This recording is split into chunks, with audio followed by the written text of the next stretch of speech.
அன்பான தேவ ஜனங்களே, இந்த நாளுக்குரிய வார்த்தையானது, தேவரீர் சகலத்தையும் செய்ய வல்லவர், நீ செய்ய நினைத்தது தடைபடாது என்பதை அறிந்திருக்கிறேன். எனக்கு அன்பான தேவ ஜனங்களே, ஒருவேளை வேலை தடையா இருக்குதா, இல்ல நன்மை தடையா இருக்குதா, திருமணம் தடையா இருக்குதா, இல்ல குழந்தை பாக்கியம் தடையா இருக்குதா, இன்னைக்கு கர்த்தர் எல்லாம் தடையும் உடைச்சி உங்க வாழ்க்கையில நன்மை செய்ய போறார். என் வாழ்க்கையில ஒரு ஆசீர்வாதம் காணவே முடியல, கடன் பிரச்சனை, ஆண்டவரே என் பிள்ளைங்க என்கிட்ட வரமாட்டுது, சமாதானம் இல்லாம இருக்குதுன்னு சொல்லி நீங்க கலங்கலாம்.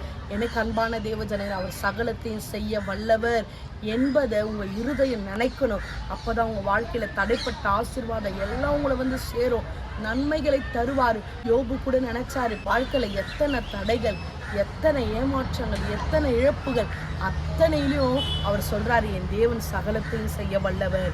அவர் சொன்னதுனாலதான் அவர் வாழ்க்கையில அவர் எதெல்லாம் இழந்தாரோ எல்லாவற்றையும் இரட்டத்தனையாய் கர்த்தர் தந்தார். உங்க வாழ்க்கையில கூட நீங்க எதை இழந்தீங்க, எதை இல்லைன்றீங்க, கர்த்தர் அந்த தடைகளை உடைச்சு எல்லாவற்றையும் இரட்டத்தனையாய் கர்த்தர் உங்க வாழ்க்கையில கர்த்தர் செய்ய போறார். எனக்கு அன்பான தேவ ஜனங்களே, அதனால கலங்காதீங்க, சோர்ந்து போவாதீங்க, தடையா இருக்குதுன்னு நினைக்காதீங்க. சகலத்தையும் அவர் செய்வார். கர்த்தர் தாமே உங்களை ஆஸ்வதிப்பாராக. ஆமென்.